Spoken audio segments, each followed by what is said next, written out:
السلام علیکم دوستو، امید کرتا ہوں آپ لوگ خیریت سے ہوں گے۔ جو واقعہ آج میں آپ کو سنانے جا رہا ہوں یہ میری پڑوسی خالہ کے ساتھ پیش آیا۔ میری خالہ خان چوک پر رہتی تھی۔ یہ 2004 کی بات ہے جب وہ اور خالو ہمارے پاس رہنے آئے تھے۔ کچھ دن وہ ہمارے گھر پر رہے، پھر انہوں نے رینٹ پر گھر لے لیا اور وہیں شفٹ ہو گئے۔ وہ گھر کافی پرانا بنا ہوا تھا اور اسے دیکھ کر خوف آتا تھا۔ ہم بہت کم ان کے گھر جایا کرتے تھے۔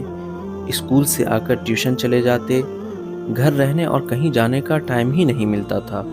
امی دن کے ٹائم خالہ کے پاس رہتی۔ خالہ کی طبیعت ٹھیک نہیں رہتی تھی۔ خالہ لوگوں نے جو گھر لیا تھا وہاں پہلے ایک کرسچن فیملی رہتی تھی۔ ان کا آدمی کالا جادو جانتا تھا۔ کافی لوگ اس کے پاس آتے تھے۔ محلے والوں نے تنگ آ کر وہ گھر خالی کروا لیا۔ اس کے بعد وہ گھر خالہ لوگوں نے لے لیا۔ اس گھر سے عجیب سا خوف آتا تھا۔ خالو کے پاس ابھی کوئی اچھی جاب نہیں تھی جو وہ کوئی اور گھر لے لیتے۔ اس گھر کا رینٹ کم تھا، اس لیے ادھر ہی گزارا کرنا تھا۔ ان کو ابھی اس گھر میں کچھ ہی دن ہوئے تھے کہ عجیب واقعات ہونے لگ گئے۔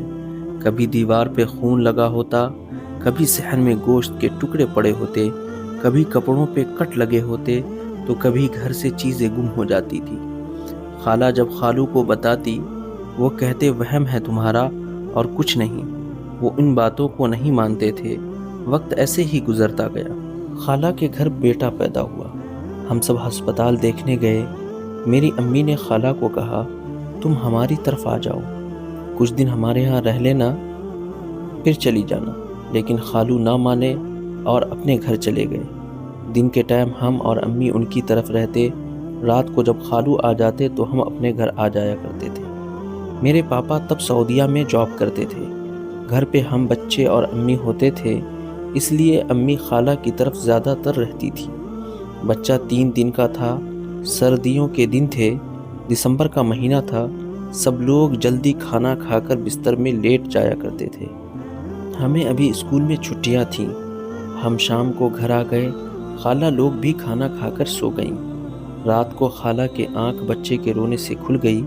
خالہ نے دیکھا ایک بہت عجیب عورت بچے کے پاس کھڑی ہنس رہی ہے اور بچہ رو رہا ہے۔ خالہ نے جب یہ سب دیکھا، خالہ کے ہوش گم ہو گئے۔ خالہ نے ہمت کر کے خالو کو اٹھایا۔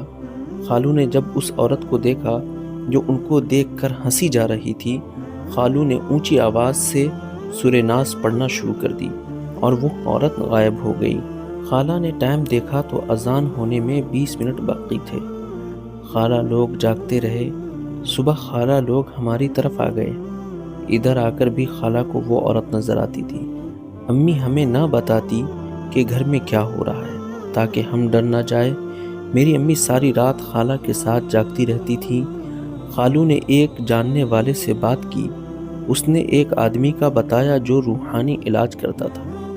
اس نے گھر کے دروازے پہ لگانے کے لیے ایک تعویذ دی اور 2 تعویذ، ایک خالہ کے لیے اور ایک بچے کے لیے۔ 40 دن کے بعد خالہ نے وہ تعویذ پانی میں بہا دی اور سب گھر والوں کا صدقہ دیا۔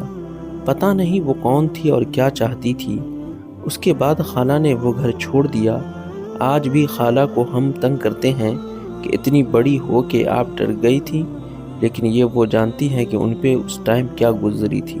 کہانی کیسی لگی ہمیں کامنٹ میں ضرور بتائیں، اور کامنٹ میں یہ بھی بتائیں کہ آپ لوگ کس طرح کی کہانی سننا پسند کرتے ہیں۔ امید کرتا ہوں کہ آج کی ویڈیو آپ کو اچھی لگی ہوگی۔ اگر اچھی لگی ہے تو ہمارے ویڈیوز کو لائک کریں اور مزید اس طرح کی ویڈیوز کو دیکھنے کے لیے ہمارا چینل سبسکرائب کریں۔ اجازت دیجیے، ملتے ہیں نیکسٹ ویڈیو میں۔ خدا حافظ۔